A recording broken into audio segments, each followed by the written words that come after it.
In this module, we are going to compute and interpret the financial leverage ratio for Sherwin-Williams.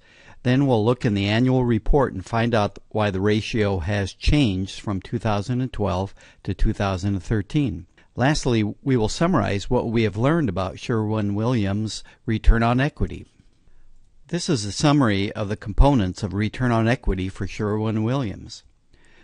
We are going to find out why the financial leverage went from 3.48 in 2012 to 3.6 in 2013. The financial leverage ratio is equal to assets divided by equity. To find the assets, we go to the balance sheet.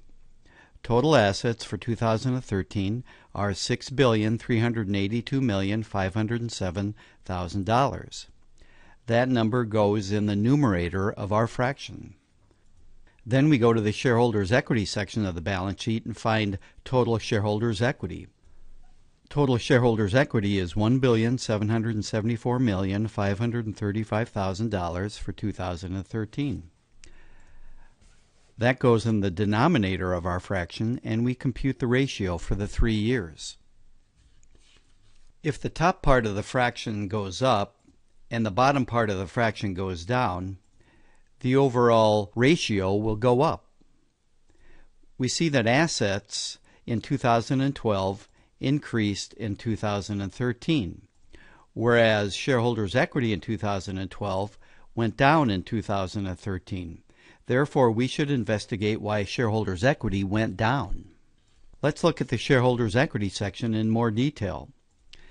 We see that treasury stock, a negative number, went up in 2013 from 2012. It increased by about $800 million. That would cause equity to go down. Let's now consult the annual report to find out why. We turn to Sherwin-Williams' annual report.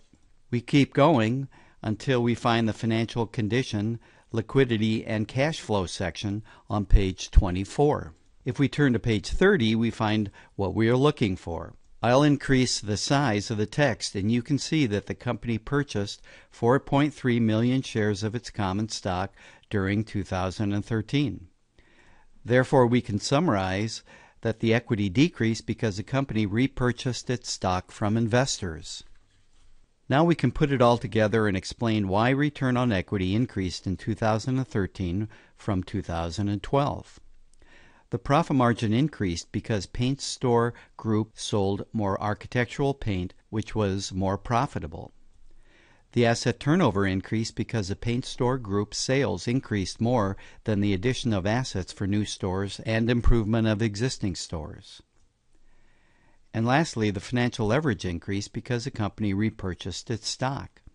The combination of these three factors caused return on equity to increase. Now that we have computed and interpreted the components of the return on equity for Sherwin-Williams, let's see how the company compares with 3 other companies in different industries.